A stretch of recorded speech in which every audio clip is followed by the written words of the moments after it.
నెల్లూరు జిల్లా ఒలవపాడులో కరేడు గ్రామంలో రైతు సదస్సు జరిగింది. హైకోర్టు న్యాయవాది శ్రీదేవి అధ్యక్షతన సాగిన సమావేశంలో మాజీ ఐఏఎస్ విజయ్ కుమార్ పాల్గొన్నారు.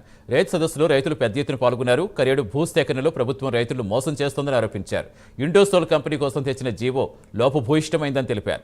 8,438 ఎకరాలు కేటాయిస్తూ జారీ చేసిన జీవో కుట్రపూరితమైందన్నారు. రైతులు ఐక్యంగా పోరాడి కుట్రను ఎదుర్కోవాలని పిలుపునిచ్చారు. ఉద్యమంలో ముందుండి రైతుల పక్షాన ప్రజల పక్షాన అలుపెరిగినటువంటి పోరాటం చేస్తున్న మిరియం శ్రీనివాసులు గారు, రమణారెడ్డి గారు, అలాగే ఈ కరేడు గ్రామంలో అన్ని ఊర్ల నుంచి నలుమూల నుంచి ఈ కార్యక్రమానికి విచ్చేసిన అందరికీ కూడా నా యొక్క నమస్సుమాంజలి. మొట్టమొదట గౌరవ హైకోర్టుకి ధన్యవాదాలు తెలియజేస్తూ ఉన్నాము. ఎందుకంటే ఈ రకంగా మన దేశంలో మన రాష్ట్రంలో ఒక గ్రామంలో ఈ దేశ పౌరుల్ని కలుసుకునే ఒక అవసరం వచ్చినప్పుడు కలుసుకోవాల్సిన పరిస్థితి ఏర్పడినప్పుడు ఇక్కడ అధికార యంత్రాంగం అవకాశం ఇవ్వని పరిస్థితిలో గౌరవ హైకోర్టుకు వెళ్లి పర్మిషన్ తీసుకుని రావడం జరిగింది.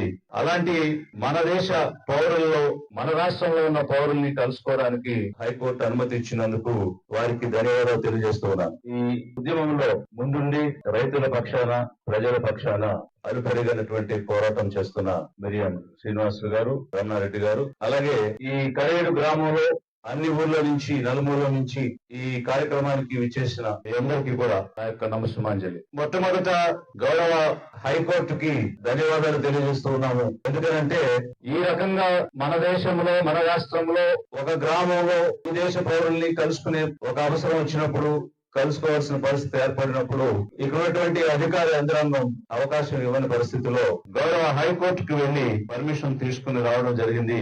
అలాంటి మన 8,450 ఎకరాల భూమిని ఇండోసోల్ సోలార్ కంపెనీకి భూసేకరణ ద్వారా అందించాలంటూ రాష్ట్ర ప్రభుత్వం జారీ చేసినటువంటి నోటిఫికేషన్ ఏదైతే ఉందో దానికి వ్యతిరేకంగా